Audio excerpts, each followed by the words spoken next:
Well, it seems to be working now. I hope everybody had a good Christmas. No, not a lot of business gets done usually around that time.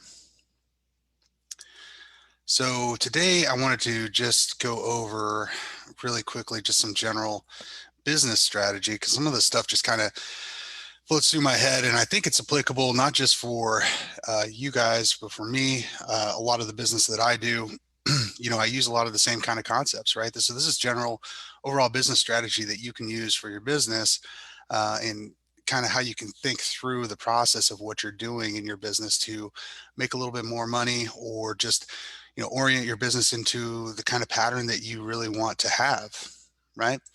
So first of all, let me go ahead and share. We even had a little bit of time to go ahead and create some slides, nice little slides for you. All right, so first thing I want to talk about really quickly was generalist versus niching, right? You've probably heard this before from multiple people out there, and there's multiple people that do this stuff, right? That talk about how your business strategy should be more geared towards an overall niching strategy than a generalist type of strategy. I think that there's goods and bads to both realms of it.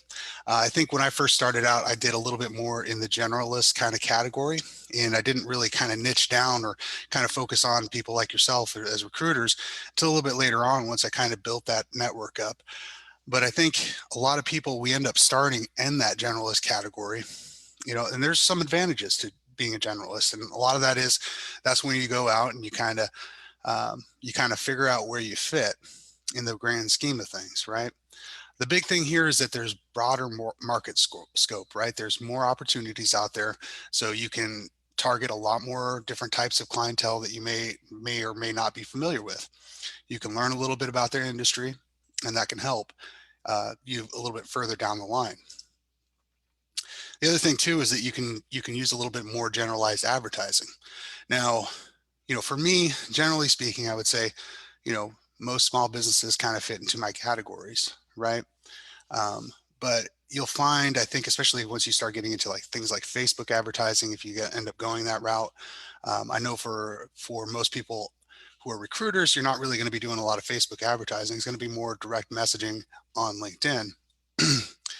But if you're trying to just do general advertising for you and your firm, so maybe you were advertising on LinkedIn to try to do placements on LinkedIn, maybe you'll find that you can do a little bit more of a narrow focus when you use these advertising campaigns. You can split it down and find the exact people who you want to target, right? That is really, really helpful when you're doing something, when you're trying to promote your business, right? So the more generalized advertising, it seems like it's a good concept, but it's only a really good concept if you're going after the volume approach, right? If you're going after the volume approach, that might make sense. You do have to have a lot of things in place in order to make the volume approach work. But that is one of the general advantages of being a generalist. Here's some of the disadvantages, right? There's more competition because you're fighting against everybody else who just sees the market in general and wants to get on board and start playing the game, right? And that can be very difficult, especially if you're trying to start competing with a whole bunch of other people. It can be very difficult, right? The other thing too is that you have less differentiation between you and any other firm, any other recruiting firm out there. So if you're just recruiting to recruit whoever, whoever's breathing, whoever's alive, then you're going to be a lot less different than somebody I only do people in the healthcare industry. I only do this type of people in the healthcare industry, even that, right? So you'll see that that less differentiation, that's going to actually hurt you in the marketplace, because if you're talking to somebody, you're not going to really be able to get them to pay you up front for anything. And then you're also going to have to, do a lot of the searching and doing a lot of work for free, because you're going to be doing all this competition against everybody. And you have to charge less too, because once again, it goes back to that more competition. You're not a specialist in the arena. You don't have a ready pool of candidates, good candidates too, right? So you have to charge less because it's going to take a little bit more time to get all those people together. Maybe you found the right candidate for them. Maybe you're searching from their post, their original post where they're trying to find somebody, and you're starting a fresh search from there. That would be a little bit different, right? And you'll be competing against other people. And I know you probably run into this in the past. You'll be competing against other people, other recruiters that have already called up and said, hey, you know, I'll look for these guys for you. You know, I'm just going to require this amount up front. You're probably not the only one that's called them with that, right? The other thing here is you can't build a direct candidate pool. And when you're in LinkedIn, and if you don't know how, you know, kind of LinkedIn automation works, you can put a bunch, I mean, you can basically get a bunch of people into your network that are all the same type of profession or all within an industry. And if you have all those people in your profession or industry, when you're posting to everybody in that industry, right? That you're trying to bring on board somebody for a particular role. And that can be extremely helpful, right? You can also search your own first level connections. So people who've already connected with you, people who are already familiar with you in some way, shape, or form, and you can use them. You don't have to use InMail or anything like that. You can just direct message them and try to get them on board, right? The big thing here is that you have a ready candidate pool. You can pull open Sales Navigator and just search for your first level connects. You don't have to search for somebody that you don't know, you know, second message them, InMail them, both of which aren't that effective, or just even a direct cold message out of the blue or cold email message out of the blue. This is a way that you can build that familiarity with candidates as well. All right, so niching, here's the advantages, right? The more well known you are in the industry, you become the go-to contact in that industry. If somebody is in the healthcare industry, for instance, and this is where, you know, we've seen some more activity recently, like traveling nurses and things like that. If you're more well known in the industry as being the traveling nurse guy, you're going to be the first contact that they have. You're going to be the first person that they call, right? Or you're going to ask, they're going to ask somebody else, and somebody will say, oh yeah, I use this guy, right? This person who's a specialist in the industry, who knows everybody in the industry, you're going to become that go-to contact. That means you get to charge more, right? And you can be more precise and have better and more effective marketing, right? Because if you build the people around you in your social network that are going to see your advertising a little bit more for that specific type of industry or criteria, they're going to know that you're that person, right? And you can be more precise and effective with it. You can also, like if we were working on Facebook or LinkedIn ads or anything like that, you can also dial it down and hit exactly who you want. Somebody who's in that industry, who's a CEO in that industry, or who is a HR professional in that specific industry, right? And once again, it goes back to pre-building that network, making placements easier and taking less time, right? If you already have a ready set amount of candidates that you can just dip into really quick, people that you may have already even talked to, people maybe that you've already building up that rapport previous, right? Maybe you're just, you know, building up a little bit of rapport and you've got a couple of ready-made candidates ready to go. Well, there you go. I mean, you can literally pick up the phone, you can go from the offer to the person and start getting them set up for interviews, right? And then you have the ability to charge more for your services as you are the expert, right? Because you're going to take less time getting the right person in the right seat. You're worth your weight in gold, right? To these employers who are losing money every single day that they're not having somebody employed, right?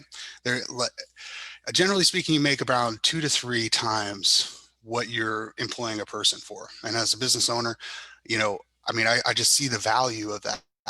And every single day that I don't have somebody in there, and especially the wrong person in there, I'm going to be losing money. And then you're also, if you build this niche, you get to do this retained search model. And if you don't know what a retained search model is, you're probably just doing these single placements and stuff like that. But the retained search model is the holy grail here of what you guys do for a living. Everybody that I know that is on a retained search model is doing very well, especially cash flow wise. They've got consistent clientele. They've got clientele that give them exclusivity on a lot of deals, right? So that exclusivity, I mean, once they start paying you money up front to do something for them, that means they trust you. They trust you to get the right person. They trust you to do the right things to get that person for them, right? That retained search model is a factor of trust, and you get that factor of trust when you build that kind of persistent, consistent niche, right? Some of the disadvantages, right? So you're limited your market scope and material, right? So once again, it goes back to, squeezing it down and saying, okay, well, now I only have this many candidates in this pool, right? You'll find though, this is a big wide world, and you'll find that there's going to be tens of thousands of people in whatever niche you ultimately choose. You're going to find that there's tens of thousands of people in that niche. So you're never going to really like run low on clientele. It would really be dependent upon the niche. And there are some niches where I'm sure, it's kind of it's a little bit more spotty, a little bit more rare. But I will say most of those niches are a lot broader than you think they are. And then you're limited to that industry, right? So this year is a big factor, right? We look at some of the people who have grown their niches for multiple years, struggling a lot this year because that niche, that industry is struggling a lot this year for coronavirus or whatever reason. Back in 2008 would have been real estate, right? There's a lot of times where an industry just suffers and gets hit hard. Oil industry this year, oil industry, 20, 30 years ago, right? Same deal. And, there's a lack of diversity, right? We talk about, when we're talking about investments and investing for your future, if we are putting all of our eggs in one basket and the basket falls, we're out of eggs, right? But if we have a couple baskets and we could put a couple of eggs in each of these baskets, we're going to be a little bit safer, right? And as a generalist, at least you're safer because you could just pick it up and go to the next one, right?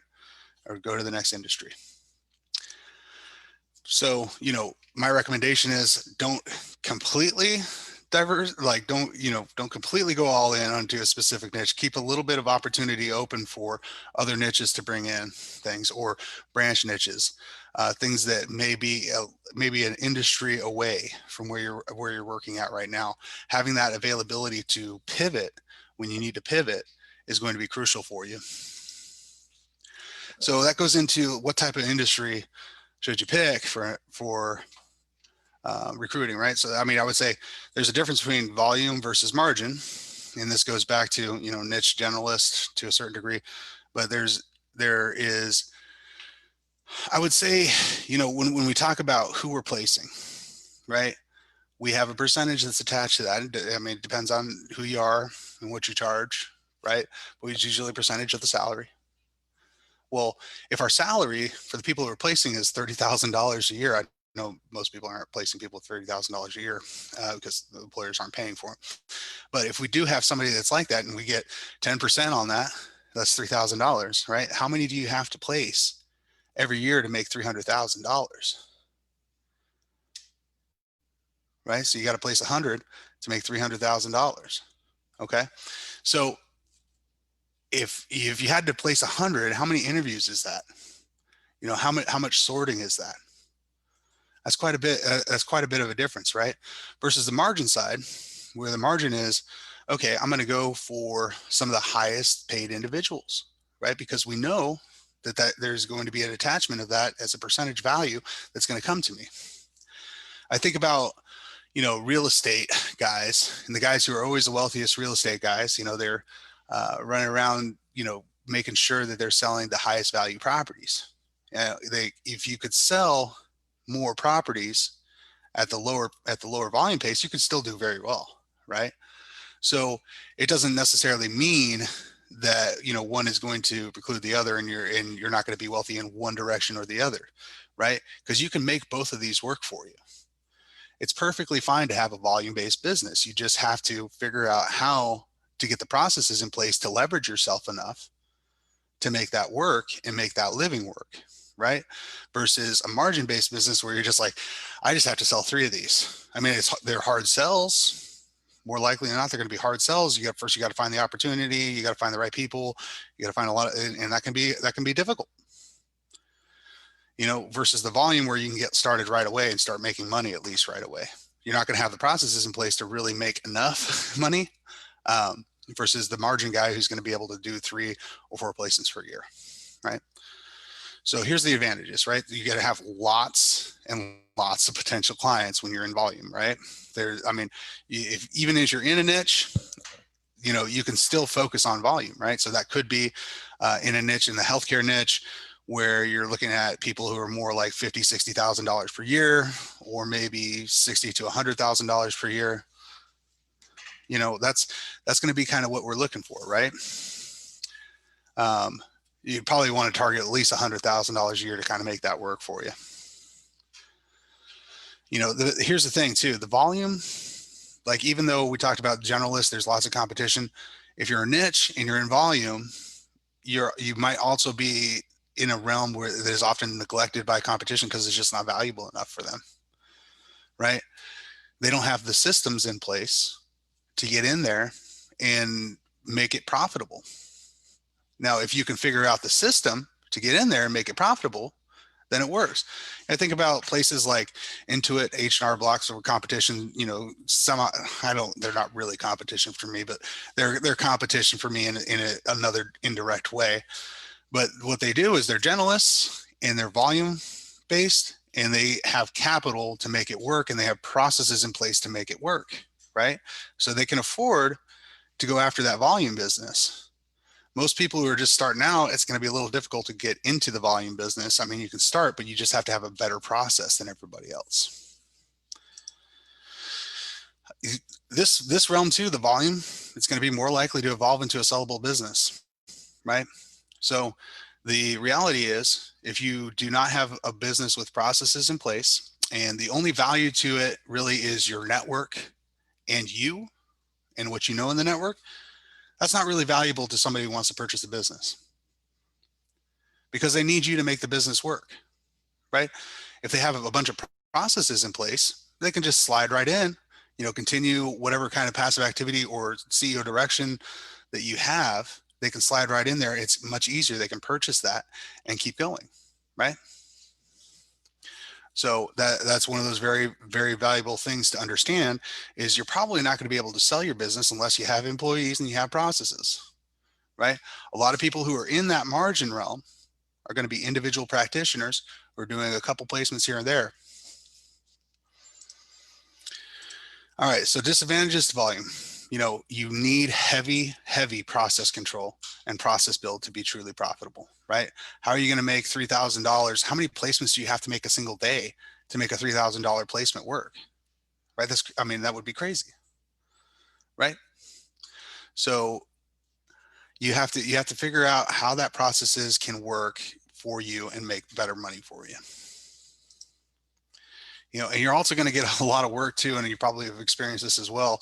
You know, you're going to be scrambling after a placement, and all of a sudden, you know, they've already hired somebody, right? So there's going to be a lot of work in that volume range that doesn't pay, that you're going to be just searching for people for free, right? Because you didn't place. So that's one of the big disadvantages. So the margin advantages, you know, this is possibly less work for more money, right? I mean, it really depends on your situation, but, you know, I think you'll find too that it can be a little bit more difficult. You know, you got to go find the prospects first. You got to be able, you know, they have to trust you with finding somebody that's going to, you know, bring that company major amounts of money, right? You got to find somebody that's going to fill a major role. It's going to be a little difficult, right?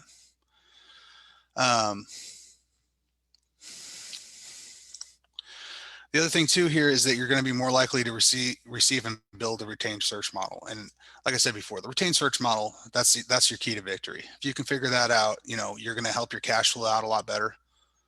You're going to get that exclusivity, so you know what you're doing and what you're spending your time on is going to pay you, right? Because we get a lot of people that will take on trying to search for somebody. And when they start going through that realm of work, how much do you work and not place? Right? Because they're already looking for somebody else anyway. They've already posted their own search criteria in a couple places. So that would be a little difficult, right? All right, here's some of the disadvantages, right? Cash flow can become a problem as you're dependent upon larger placements. So let's say even if we're in a retained search model, you know, we're a little bit more dependent upon those larger placements in order to pay our bills and pay ourselves, right? And those can happen once every 3 months, once every, 6 months of just pounding the sand and working really hard and diligently for it. You know, it could be a little bit more sporadic, right? And that could be a disadvantage if we're looking at that. And a lot of times it's a little bit more difficult to get in touch with the right people, right? So you have to know the CEOs. You have to be, conversant with the CEOs that they're going to be filling up their stable of executive officers when they come on board to a new place. They've probably already met somebody along the line that they trust and know, and that's the person that they're probably going to go with, right? So it takes a little while to earn that trust of a CEO. And so a lot of times, you'll start off as that generalist or working their volume stuff for them in order to earn that trust, right? To actually fill an executive role. And as you grow too, it takes a while, people got to get used to you. You're not necessarily going to bust out business overnight and just start killing it overnight.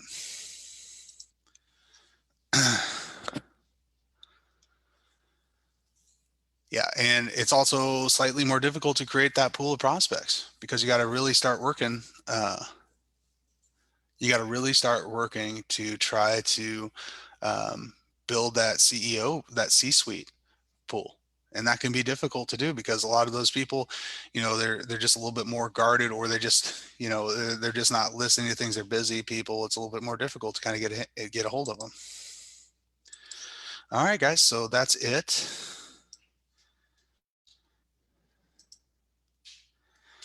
Thank you very much for your guys' time. If you have any questions, please let me know in the comment section and I'll try to follow up with you. All right. Still getting used to this Facebook thing. It's a little bit different than doing a webinar and stuff like that I've done in the past. I'm trying to bring up, and maybe somebody can tell me how I can do this right, where I can actually see if there is anybody leaving comments, but I can't see anything. So, all right. Y'all have a great night. Thanks.